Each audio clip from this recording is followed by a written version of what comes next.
Alright, so sit rep. We are back to Raincouver season, so the only thing we're gonna do now is to go shopping and then head to the indoor archery range. So enjoy. 对啊。用什么剪辑软件 Adobe Premiere Pro。对。是花钱买的吗？一个月20块。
If you've never been to an Asian supermarket before, definitely give it a try. Check out the different snacks that we have here.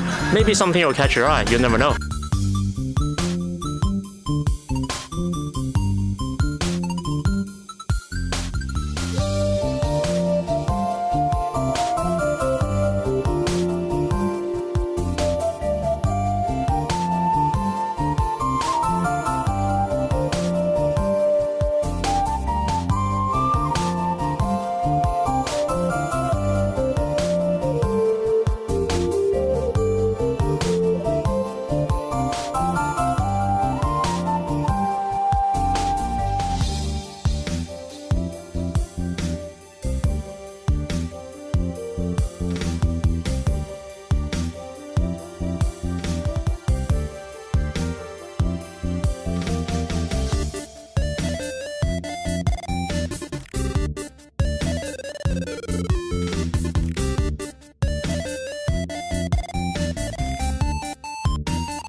After the shopping, here we are, ready to pound some butts.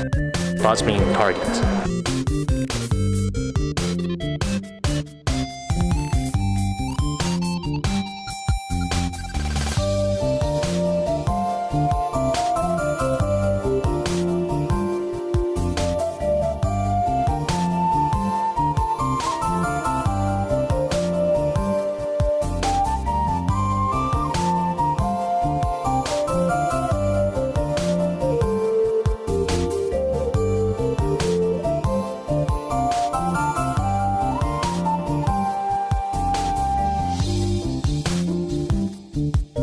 For the most part, I'm not an active or a sports practicing person.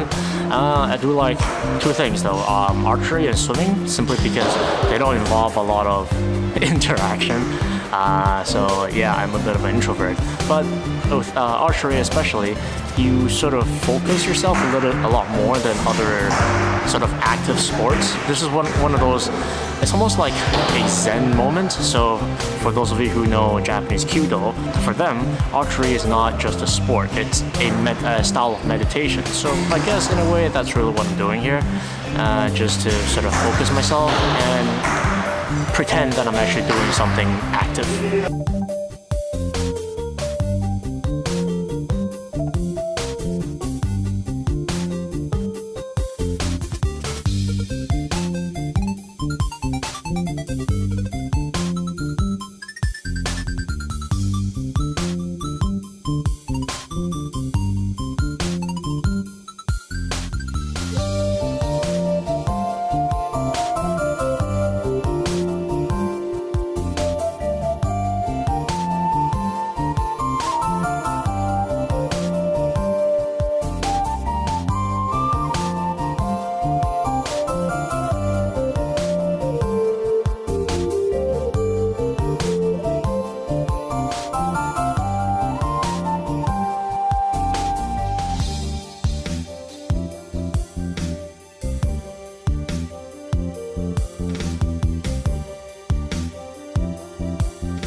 After that not so intense exercise, we worked up a not so intense appetite. I guess it's time to eat. So after dinner, one thing leads to another, and we got more groceries. Yeah. I guess at some point we're gonna have to head home, but not quite there yet. So we're just gonna hang in there and keep going. Finally home after a long day. You will not, well, I guess you could believe what I'm about to tell you, but let's save it for a bit. For now, I'm gonna go take a shower, continuity be damned, and I'll see you in a bit.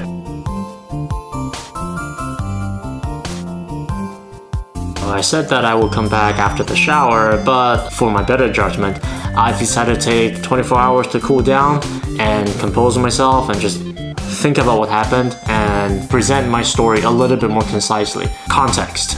We arrived at the second story of the supermarket, and we entered from the top of from the top entrance, where it was an elevator straight down to the main shopping floor.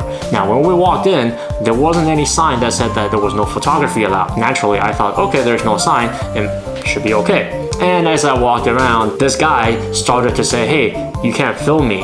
And my first instinct was, as with just about most people in the Western civilization, you are in a public space. When you enter a public space, there is an implicit consent to present yourself to the public, which is why it is called a public space. It is open to the public. So when he said that I can't take pictures of him, naturally, I shrugged him off because, like I said, it was an implicit consent. And here's the deal. After I filmed what I thought I wanted to say last night, I went online and looked up the situation a little bit more. And what I assumed was actually correct. When you enter a public space, you are expected to give up a certain level of privacy. The only time when you are expected to regain that privacy is if you enter into an implicitly assumed secure location, like the bathroom, where you close the door, where you shut yourself away from the public, where you withdraw your implicit consent. When I'm in the public and I film, or when I'm in the public and I see somebody else filming me, I think nothing of it because, like I said, I'm in a public space. So of course, he started to get in my face. Like I said, when I entered the shopping mall, or when I entered the supermarket, there wasn't any sign that said that there was no photography. He then said that I am a lawyer, or rather he said that he was a lawyer and that what we were doing was against the law. That, to me, sounded very hostile. And yes, I said that I am a bit of an introvert, but if you come to me with that hostility, I'm not gonna treat you in a very friendly manner. Why should I treat you well when you treat me like crap? So I asked him, well, do you know what the law is in Canada? And he didn't say anything. And that was when I thought, hey, something was a little bit fishy here. And then he said that he could sue us for damages. Aha! So I told him, How are you suing us exactly? Are you suing us criminally? In which case, we must have violated some law in some section. Is he able to point it out to us? If not, it must be a tort situation where there is material damage. But when I mentioned these terms to him, he had no idea what was happening. He had no clue what those terms meant. So of course, then I asked, so where do you practice law? And he said, China. Well, I don't know any law in China, and I don't presume to be an expert on the situation, but even if he is a lawyer in China and he comes to Canada without any prior knowledge of Canadian law, I am sorry, your role as an expert in this situation does not apply. Don't come at me with that attitude, and I'm not going to give you any attitude. Supermarket employee kindly asked that we delete the footage, and I consented. Why? Because even though it is a public space, technically the supermarket owners own the space, and they have a say in how the rules are applied in that space. And in this case, the supermarket employee spoke on behalf of the owners. So I consent to their rules. This is the important distinction. Even though I consented to deleting the footages, I consented to the employees. I did not consent to that guy, because that guy, yeah, the way he treated us was not how we were supposed to be treated. If he came to us with a more friendly manner and explained to us the situation and actually told us that photography was not allowed, I would have gladly complied. But the way he came at us, no, not a chance in the world. This is why I acted the way I did. I have to say, even though it's been 24 hours, it still doesn't feel good. I feel sort of a little bit proud in a way that in that situation, I still defended myself, and I didn't just give in when he said, oh, he was a lawyer. And that's the thing that we should all walk away and having learned something from, is that just because somebody says something, we still have to remember the things that we know. We still have to be critical of the things that are happening around us, and we should still know what we can do to protect ourselves, what we can do to distinguish the lies from the facts, to identify what the situation is, and to just protect ourselves. That is what this whole thing is about. And at this point, I'm just rambling on and on, so I think it's best that we just call it a night. So here it is. Good night. Signing off.